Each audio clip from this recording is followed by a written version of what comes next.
Hello friends, नमस्कार। मेरा नाम है संदीप और आप सभी का वेलकम है नथिंग इम्पॉसिबल के यूट्यूब चैनल पर। आशा करता हूं कि आप सभी बहुत ही अच्छे होंगे। और आज की इस वीडियो में हम लोग 21 अक्टूबर 2021 के जो टॉप 10 करंट अफेयर हैं उनको आज के इस वीडियो में कवर करने वाले हैं। तो ये वीडियो काफ़ी इंपॉर्टेंट होने वाली है आप सभी के लिए। आप सभी को पता है कि करंट अफेयर एक ऐसा टॉपिक है जो सभी एग्जामों में पूछा जाता है। सभी एग्जाम में जो है आपको 4 से 5 क्वेश्चन आपको देखने को मिल जाएंगे करंट अफेयर के। तो इसलिए करंट अफेयर आपको डेली बेसिस पे तैयार करना चाहिए। या तो आप न्यूज़पेपर डेली बेसिस पे पढ़ सकते हैं या आप न्यूज़ देख सकते हैं। अगर ये दोनों आप नहीं कर पा रहे हैं तो हम प्रयास करते हैं कि पूरे दिन के अंदर जो है जितने भी इंपॉर्टेंट करंट अफेयर बन सकते हैं जो कि आपके एग्जाम में पूछे जा सकते हैं उनको यहाँ पर कवर कराया जाए। तो वीडियो को स्टार्टिंग से लेकर एंड तक देखिएगा, काफ़ी अच्छी वीडियो होने वाली है। तो चलिए वीडियो को स्टार्ट करते हैं। देखिए यहाँ पर सबसे पहला जो क्वेश्चन हमारा है कि राष्ट्रीय पुलिस स्मृति दिवस कब मनाया जाता है। इन चारों विकल्पों में से अगर आपको किसी भी क्वेश्चन का आंसर पता होगा तो उसका जवाब आप कमेंट बॉक्स में दे सकते हैं। अगर नहीं भी देंगे तो कोई दिक्कत नहीं है। यहाँ पर क्वेश्चन का मैं आंसर बताता हूँ, इसके साथ ही साथ क्वेश्चन से जुड़े जो इंपॉर्टेंट डिटेल्स हैं उनको भी यहाँ पर डिस्क्राइब करने का प्रयास करता हूँ। तो देखिए इस क्वेश्चन का जो हमारा राइट आंसर हो जाएगा वो है आपका ऑप्शन नंबर बी। यहाँ पर 21 अक्टूबर को अगर पूछा जाए कि राष्ट्रीय पुलिस स्मृति दिवस कब मनाया जाता है तो आपको याद रखना है 21 अक्टूबर को जो है राष्ट्रीय पुलिस स्मृति दिवस मनाया जाता है। तो आइए अब इस क्वेश्चन के जो इंपॉर्टेंट डिटेल्स हैं उनको भी जान लेते हैं। देखिए यहाँ पर मैंने बताया है सबसे पहले पॉइंट में कि भारत में हर साल 21 अक्टूबर को जो है यहाँ पर राष्ट्रीय पुलिस स्मृति दिवस के रूप में मनाया जाता है। देखिए यह दिन क्यों मनाया जाता है, किस लिए मनाया जाता है, इसे भी जान लीजिए। देखिए यह दिन उन सभी बहादुर पुलिसकर्मियों की याद और सम्मान में मनाया जाता है जिन्होंने अपना जीवन अपने कर्तव्यों का पालन करने में लगा दिया। यानी कि वे बहादुर पुलिसकर्मी जिन्होंने अपना पूरा जीवन जो है अपने कर्तव्यों के पालन में लगा दिया, उन्हीं के सम्मान में राष्ट्रीय पुलिस स्मृति दिवस जो है 21 अक्टूबर को मनाया जाता है। तो मेन कारण क्या है इसे मनाने की, यानी कि इसकी शुरुआत कब से हुई, इसके बारे में भी थोड़ा सा जान लेते हैं। तो देखिए 21 अक्टूबर 1959 को लद्दाख के हॉट स्प्रिंग में भारी हथियारों से लैस चीनी सैनिकों द्वारा किए गए हमले में 10 भारतीय पुलिसकर्मी शहीद हो गए थे। और इन्हीं पुलिसकर्मियों के सम्मान में जो है 21 अक्टूबर को जो है हमेशा यहां पर राष्ट्रीय पुलिस स्मृति दिवस के रूप में मनाया जाता है। देखिए यहां पर मैंने यही बताया कि उस दिन के बाद से हर साल 21 अक्टूबर को शहीद के सम्मान में पुलिस स्मृति दिवस के रूप में मनाया जाता है। तो आशा करता हूं कि क्वेश्चन का डिटेल आपको क्लियर हो गया होगा। आइए अगला क्वेश्चन देखते हैं। अगला क्वेश्चन हमारा है क्वेश्चन नंबर 2। देखिए इसमें पूछा जा रहा है कि हाल ही में ऑनलाइन निगरानी पोर्टल परियोजना की शुरुआत किसने की है। इन चारों में से अगर आपको आंसर पता है तो आप सही आंसर बता सकते हैं। देखिए इस क्वेश्चन का जो हमारा राइट आंसर हो जाएगा वो है आपका ऑप्शन नंबर बी। रक्षा मंत्री राजनाथ सिंह के द्वारा जो है हाल ही में ऑनलाइन निगरानी पोर्टल परियोजना की शुरुआत की गई है, इसे आपको याद कर लेना है। अब इस क्वेश्चन के जो इंपॉर्टेंट डिटेल्स हैं उनको भी जान लेते हैं। देखिए यहाँ पर सबसे पहले पॉइंट में मैंने बताया कि रक्षा मंत्री राजनाथ सिंह ने बुधवार को मिलिट्री इंजीनियर सर्विसेज के लिए एक वेब आधारित निगरानी पोर्टल परियोजना की शुरुआत की है, इसे आपको याद रखना है। दूसरे पॉइंट में मैंने बताया कि रक्षा मंत्रालय के एक बयान में बताया गया है कि यह पोर्टल परियोजना के शुरू होने से लेकर उसके पूरा होने तक वास्तविक समय पर निगरानी को सक्षम बनाएगा, इसे भी आपको यहां पर याद रखना है। अगले पॉइंट में मैंने बताया कि इसका इस्तेमाल मिलिट्री इंजीनियर सर्विस के अलावा सशस्त्र बल भी कर सकते हैं। यानी कि इस जो है सर्विस का जो है पूरी तरीके से इस्तेमाल यूं कह लीजिए कि यहाँ पर जो ये वेब आधारित निगरानी पोर्टल परियोजना है इसका इस्तेमाल कौन कौन करेगा। तो यहाँ पर मिलिट्री इंजीनियर सर्विस और इसके अलावा जो सशस्त्र बल है वो इसका इस्तेमाल करेगा। और नेक्स्ट पॉइंट में मैंने बताया कि इस पोर्टल को Bhaskaracharya national institute for space application and geo informatics ने विकसित किया है। अगर क्वेश्चन पूछ लिया जाए कि इस पोर्टल को किसने विकसित किया है, किसने बनाया है, तो आपको याद रखना है कि इस पोर्टल को Bhaskaracharya national institute for space application and geo informatics ने जो है इसको विकसित किया है। तो काफी इंपॉर्टेंट है, इसे आपको याद रखना है। आइए अगला क्वेश्चन देखते हैं। अगला क्वेश्चन हमारा है क्वेश्चन नंबर 3। देखिए इसमें पूछा जा रहा है कि हाल ही में कुशीनगर हवाई अड्डे का उद्घाटन किसने किया है। यहाँ पर इन चारों विकल्पों में से अगर आपको सही आंसर पता है तो आप बता सकते हैं। देखिए इस क्वेश्चन का जो हमारा राइट आंसर हो जाएगा वो है आपका ऑप्शन नंबर ए। हाल ही में कुशीनगर हवाई अड्डे का उद्घाटन किसने किया, तो प्रधानमंत्री नरेंद्र मोदी जी ने जो है यहाँ पर हाल ही में कुशीनगर हवाई अड्डे का उद्घाटन किया, इसे आपको याद रखना है। अब इस क्वेश्चन के जो इंपॉर्टेंट पॉइंट्स है उसको भी जान लेते हैं। अब देखिए यहाँ पर यह जान लेते हैं कि इस हवाई अड्डे को बनाने का उद्देश्य क्या है कुशीनगर में। तो देखिए यहाँ पर मैंने बताया कि उत्तर प्रदेश सरकार की बौद्ध सर्किट पर्यटन पहल को मजबूती प्रदान करने के लिए प्रधानमंत्री नरेंद्र मोदी ने बुधवार को उत्तर प्रदेश के कुशीनगर में अंतर्राष्ट्रीय हवाई अड्डे का उद्घाटन किया और कहा कि देश के विमान क्षेत्र में नई ऊर्जा भरने के लिए कई कदम उठाए जा रहे हैं। तो मेन इंपॉर्टेंट यहाँ पर है ये बात कि इस हवाई अड्डे का यहाँ पर उद्घाटन किसने किया, प्रधानमंत्री नरेंद्र मोदी जी ने किया। और किस लिए इसका उद्घाटन यानी कि किस लिए इस हवाई अड्डे का निर्माण किया गया, तो यहाँ पर बौद्ध सर्किट पर्यटन पहल को मजबूती देने के लिए, यानी कि बौद्ध धर्म को जो मानने वाले लोग हैं वहां पर कुशीनगर आएंगे पर्यटन के लिए। और इससे क्या होगा कि यहाँ पर पर्यटन और रोजगार में वृद्धि होगी, आय में वृद्धि होगी। इस जो है उद्देश्य से यहाँ पर हवाई अड्डे का निर्माण कराया गया। देखिए इसमें बताया मैंने कि कुशीनगर गौतम बुद्ध का महापरिनिर्वाण स्थल है और बौद्ध समुदाय के लोगों का एक अहम तीर्थ स्थल है। तो जाहिर सी बात है कि जो बौद्ध धर्म को मानने वाले लोग हैं इस तीर्थ स्थल पर आएंगे और आएंगे तो अपने देश की करेंसी यहाँ पर लेके आएंगे, जिससे यहाँ की इकोनॉमी भी बूस्ट होगी, बेहतर होगी और लोगों को रोजगार मिलेगा। ठीक है, तो ये काफी इंपॉर्टेंट है, इसे आपको याद रखना है। अगले पॉइंट में मैंने बताया कि 260 करोड़ रुपए की लागत से यहां बने हवाई अड्डे का निर्माण बौद्ध धर्म स्थल को दुनिया भर से जोड़ने का मकसद किया गया है यहां पर। यानी कि यहां बेसिकली ये मान लीजिए आपकी इसको बनाने का मेन उद्देश्य क्या है, जैसे कि मैंने अभी ऊपर आपको बताया, तो इसको बनाने का जो मेन उद्देश्य जो है बौद्ध धर्म स्थल को जो है दुनिया भर से जोड़ने का जो है यहां पर प्रयास किया जा रहा है। इस यहां पर ट्रांसपोर्टेशन सुविधा के अनुसार जो हवाई ट्रांसपोर्टेशन सुविधा यहां पर बनाई गई है उससे दुनिया भर के जो बौद्ध धर्म को मानने वाले लोग हैं उनको यहां पर कनेक्ट करने का प्रयास किया जा रहा है। और एक इंपॉर्टेंट चीज यहां पर यह है कि इसको 260 करोड़ रुपए की लागत से बनाया गया है। तो आशा करता हूं कि क्वेश्चन का डिटेल आपको क्लियर हो गया होगा। आइए अगला क्वेश्चन देखते हैं। अगला क्वेश्चन हमारा है क्वेश्चन नंबर 4। देखिए इसमें पूछा जा रहा है कि देश भर के स्टेशनों के पुनर्विकास के लिए भारतीय रेलवे स्टेशन विकास निगम को बंद करने की घोषणा इसमें से किसने की है। आपको अगर आंसर पता है तो आप सही आंसर बता सकते हैं। देखिए इस क्वेश्चन का जो हमारा राइट आंसर हो जाएगा वो है आपका ऑप्शन नंबर डी, भारतीय रेलवे बोर्ड ने देश भर के स्टेशनों के पुनर्विकास के लिए भारतीय रेलवे स्टेशन विकास निगम को बंद करने की घोषणा किसने की है, तो भारतीय रेलवे बोर्ड ने, इसे आपको याद रखना है। आइए अब इस क्वेश्चन के जो इंपॉर्टेंट डिटेल्स हैं उसको भी जान लेते हैं। देखिए यहाँ पर मैंने यही बताया है कि भारतीय रेलवे बोर्ड ने हाल ही में देश भर के स्टेशनों के पुनर्विकास के लिए गठित भारतीय रेलवे स्टेशन विकास निगम को बंद करने की घोषणा की है। दूसरे पॉइंट में मैंने बताया कि रेल मंत्रालय के तहत यह दूसरा संगठन है जिसे बंद करने का आदेश जारी किया गया है। और एक इंपॉर्टेंट क्वेश्चन यहां पर यह बन जाएगा कि वर्तमान में जो है रेलवे मिनिस्टर कौन है, ये आपको याद रखना है। तो वर्तमान में जो है अश्विनी वैष्णव जो है भारत के वर्तमान रेल मंत्री हैं, इसे आपको याद रखना है क्योंकि मंत्री से भी काफी क्वेश्चन आपके एग्जाम में पूछ लिए जाते हैं। आइए अगला क्वेश्चन देखते हैं। अगला क्वेश्चन हमारा है क्वेश्चन नंबर 5। देखिए इसमें पूछा जा रहा है कि किसे हाल ही में बर्लिन फिल्म महोत्सव 2022 का अध्यक्ष बनाया गया है। इन चारों विकल्पों में से आपको बताना है अगर आपको सही आंसर पता है तो। देखिए इस क्वेश्चन का जो हमारा राइट आंसर हो जाएगा वो है आपका option number B, M Night Shyamalan को जो है यहाँ पर हाल ही में बर्लिन फिल्म महोत्सव 2022 का अध्यक्ष बनाया गया है, इसे आपको याद रखना है। अब इस क्वेश्चन के जो इंपॉर्टेंट डिटेल्स हैं उसको भी जान लेते हैं।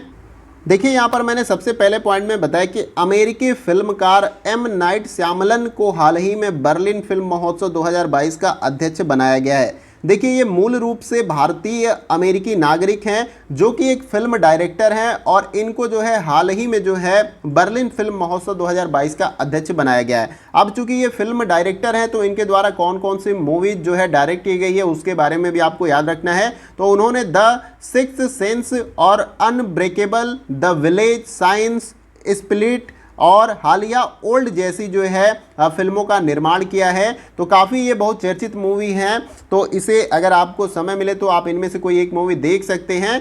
तो जिसके वजह से इनको बर्लिन फिल्म महोत्सव 2022 का अध्यक्ष बनाया गया है। मूल रूप से भारतीय अमेरिकी नागरिक हैं, इसे आपको याद रखना है। आइए अगला क्वेश्चन देखते हैं।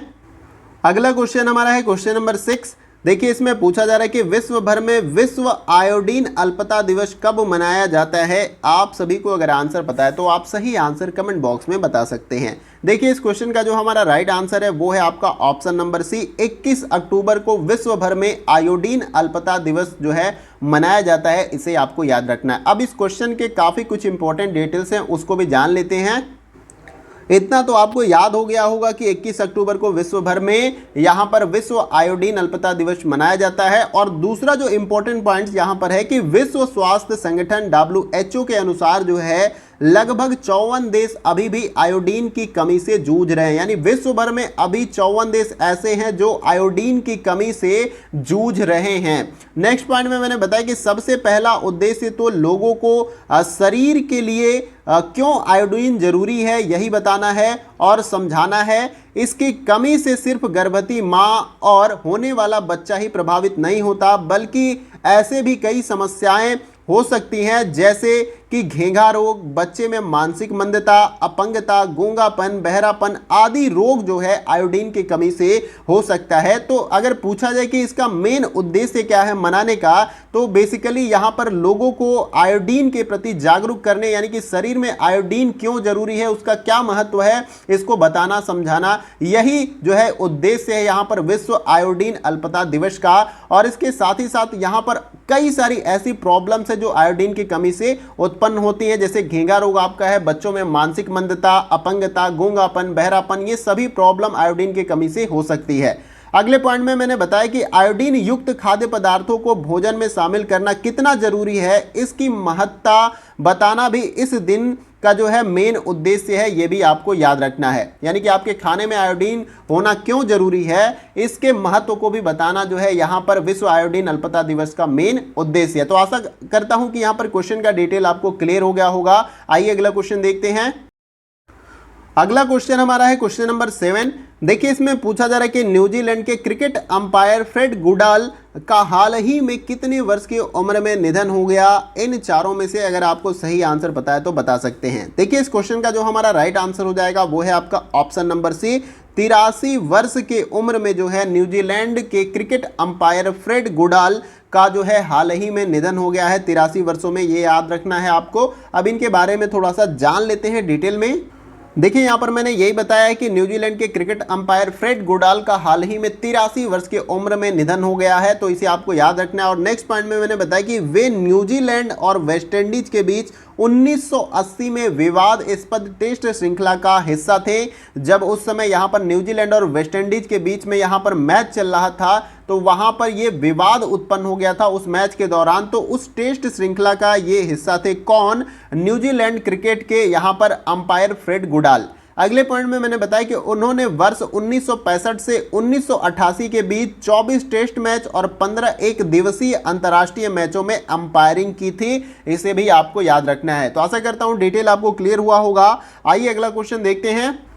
अगला क्वेश्चन हमारा है क्वेश्चन नंबर 8।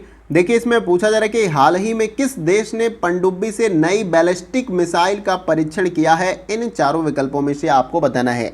देखिए इस क्वेश्चन का जो हमारा राइट आंसर हो जाएगा वो है आपका ऑप्शन नंबर यहाँ पर डी, उत्तर कोरिया। ये काफ़ी इंपॉर्टेंट है क्योंकि यहाँ पर जो व्यक्ति शासन करता है वो एक तानाशाह है जिसका नाम है किम जोंग, और ये ऐसे खुरापात भरे जो है जैसे हथियारों को बनाना, मिसाइल परीक्षण, परमाणु बम संबंधी परीक्षण ये करता रहता है और आसपास के देशों को जो है हमेशा परेशान करने का काम करता है। लेकिन यहाँ पर इंपॉर्टेंट ये है कि हाल ही में किस देश ने पनडुब्बी से नई बैलिस्टिक्स मिसाइल का परीक्षण यहाँ पर किया गया है, तो उत्तर कोरिया के द्वारा, ये याद रखना है। आइए इस क्वेश्चन के जो इंपॉर्टेंट डिटेल्स हैं उसको भी जान लेते हैं।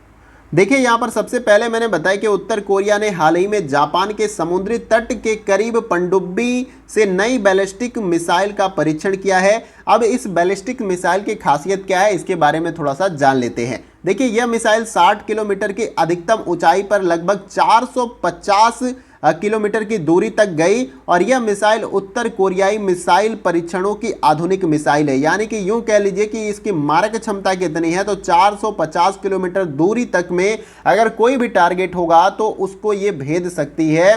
तो काफ़ी ये आसपास के जो देश है इससे लगे हुए, तो उनको इस मिसाइल से खतरा हो सकता है, क्योंकि इसका लॉन्ग रेंज नहीं है, जिससे कि जो बहुत दूर के देश हैं उनको कोई प्रॉब्लम हो सकता है। लेकिन यहाँ पर काफ़ी कुछ इस देश में ये जो तानाशाह है किम जोंग काफ़ी कुछ जो है करता रहता है, जिससे बाकी के जो पड़ोसी देश हैं इसके साथ साथ पूरे विश्व में कुछ ना कुछ समस्या हमेशा उत्पन्न होती है। तो आशा करता हूं कि डिटेल आपको क्लियर हुआ होगा। आइए अगला क्वेश्चन देखते हैं।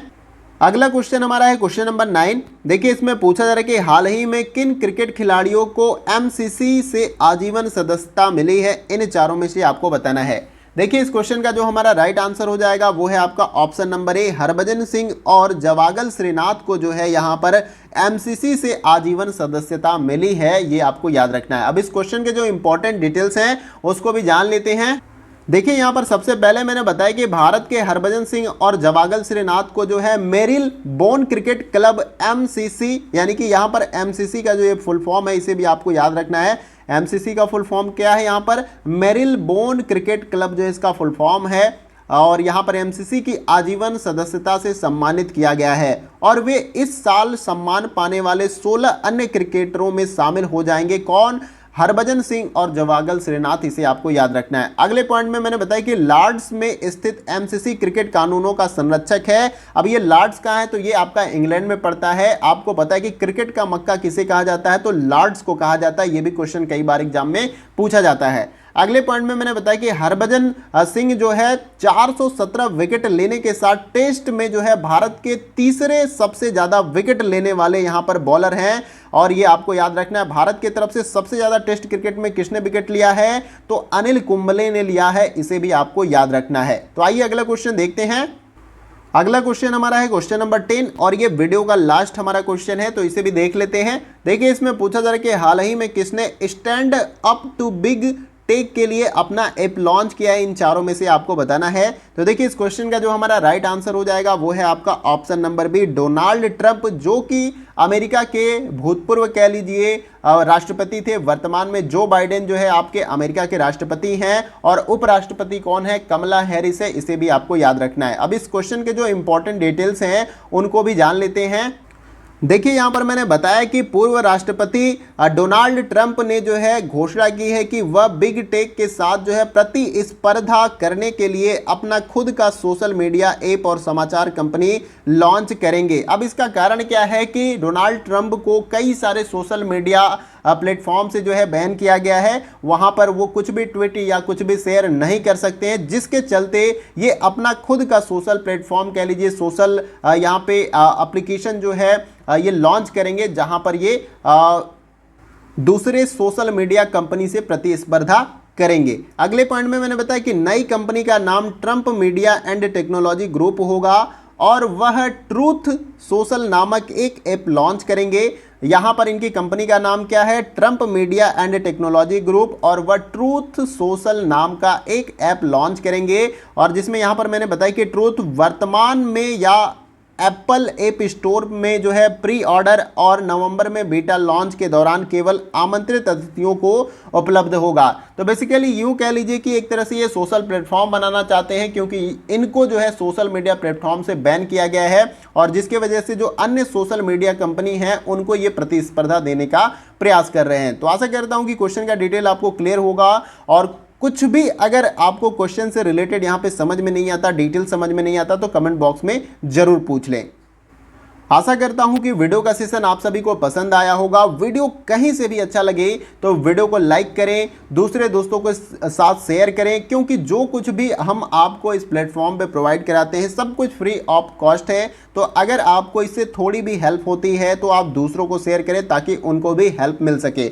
इसके साथ ही साथ जो है अगर आप चैनल पर नए हैं तो चैनल को सब्सक्राइब कर सकते हैं, और उसके बगल में जो बेल आइकन का बटन होता है उसको आप प्रेस कर सकते हैं न्यू वीडियो के नोटिफिकेशन को पाने के लिए। अगर आप बेल आइकन ऑन रखते हैं तो जब भी चैनल पे कोई भी इंपॉर्टेंट वीडियो अपलोड की जाएगी तो उसकी नोटिफिकेशन आपसे मिस नहीं हो पाएगी। इसलिए मैं कह रहा हूं कि सब्सक्राइब करने के बाद जो है बेल आइकन को जरूर प्रेस कर लीजिएगा। तो फ्रेंड्स आज के वीडियो में बस इतना ही, फिर मिलते हैं अगले वीडियो में कुछ और इंपॉर्टेंट करंट अफेयर के साथ। तब तक के लिए जय हिंद, जय भारत।